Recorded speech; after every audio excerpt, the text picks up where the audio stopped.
Nacional de Lagoa e hoje, dia 5 de abril de 2025, estamos aqui no Convento de São José, onde com o concurso da Câmara Municipal de Lagoa organizamos um evento sobre a importância do bacalhau na cultura e na economia portuguesa.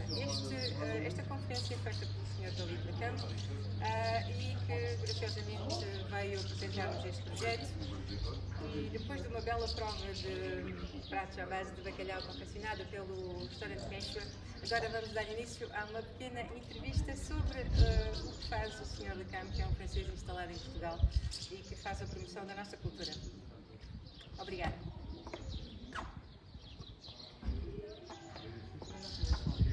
Le couvent de Saint-José à Lagoa, dans le cadre d'un événement organisé pour le Rotary Club.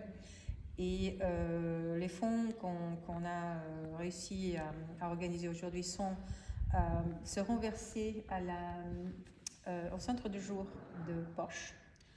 Et donc merci pour ça, parce que vous êtes venus gracieusement, et pour ça on vous remercie. Et donc en fait on voulait juste vous demander, vous avez un parcours professionnel hors commun, et votre établissement au Portugal est plus qu'intéressant puisque vous êtes là depuis 2015. Vous avez pris votre retraite à 57 ans. 2010, oui. Voilà, et en fait, vous faites la promotion de l'histoire du Portugal auprès des résidents francophones. Donc comment ça se passe? Comment est-ce que vous êtes arrivé là et comment ça se passe pour vous?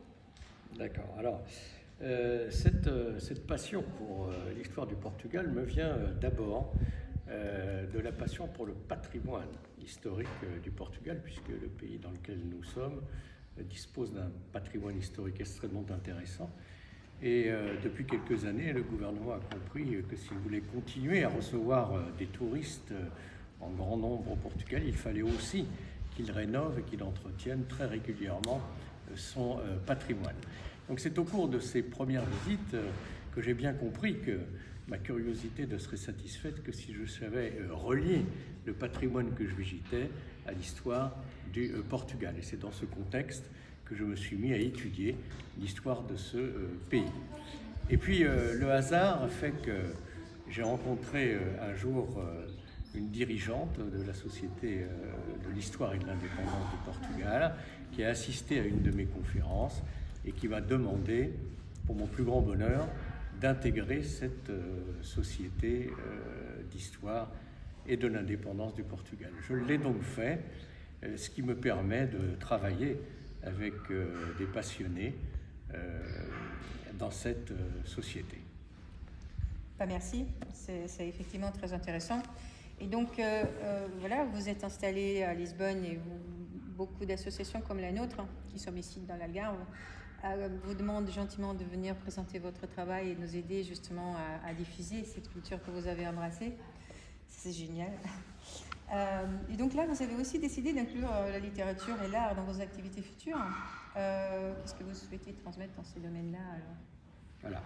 Alors, le président de la Société d'indépendance du Portugal m'a confié depuis l'année dernière ce qu'ils appellent un cercle, une sorte de direction de la Société d'Histoire, qui a pour objectif de faire connaître l'histoire du Portugal aux résidents portugais non portugais. Donc ça recouvre à la fois les résidents francophones, bien sûr, français, suisses, belges, luxembourgeois, mais aussi les résidents anglais, puisque j'ai maintenant des Anglais qui travaillent avec moi sur ce sujet, et puis les résidents américains, puisque le président qui représente l'association américaine à Lisbonne a très gentiment accepté de travailler avec nous sur ce sujet.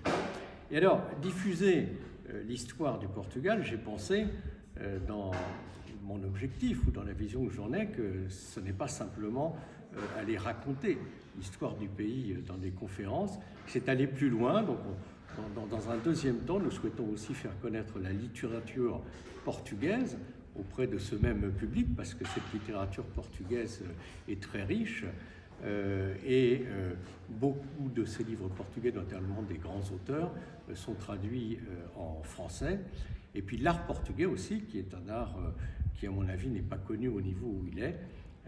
Et c'est donc dans ce contexte-là que j'ai voulu prolonger l'histoire, parce que finalement c'est un peu lié à la littérature puis à l'art.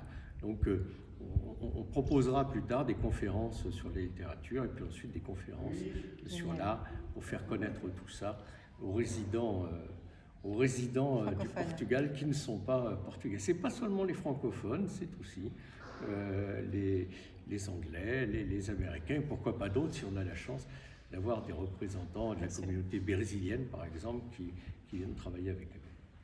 Magnifique. Donc, moi, je peux juste dire que je trouve ça extraordinaire.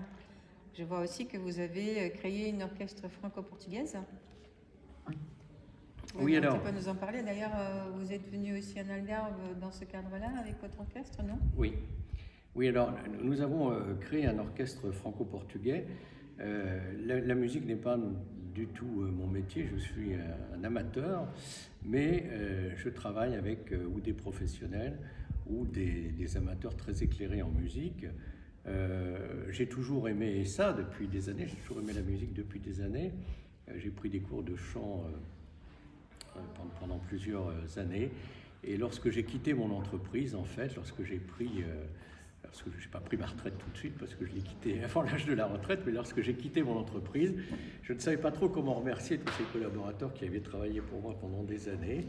Et puis, à la discussion avec des collègues, avec des amis, eh bien, nous avons eu l'idée de constituer à l'époque un orchestre et puis de recevoir en fait une partie de ces collaborateurs qui avaient été assez proches et de les remercier à travers une soirée dans laquelle nous proposions un dîner et puis un spectacle avec quelques artistes.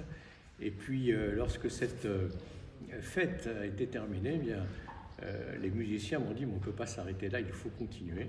Et bien voilà, en continuant, donc j'ai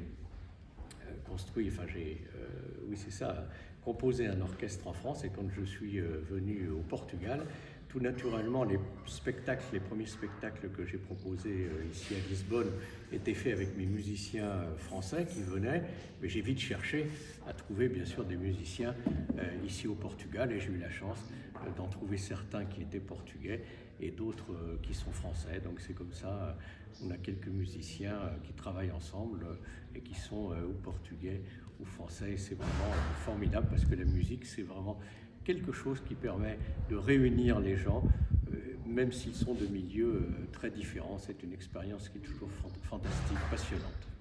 Magnifique. Je demanderai encore une autre chose, c'est quel conseil donneriez-vous à ceux qui envisagent de se lancer dans des activités bénévoles ou associatives après leur carrière professionnelle, parce que c'est un peu ce que vous faites? Qu'est-ce que vous donneriez comme conseil? Alors, je leur donnerai... Quels sont vos projets pour l'avenir après tout ça? Alors, je leur donnerai comme conseil à ceux qui veulent monter des activités associatives de commencer déjà par bien réfléchir sur les sujets qui les passionnent et sur les sujets sur lesquels ils ont tout de même un minimum de compétences. De bien réfléchir à l'aide qu'ils pourraient apporter dans une association, et puis eh bien de se mettre au travail. Voilà, donc là on va couper. Tu attends autre chose ou pas? Non, c'est tout. Ta question c'est...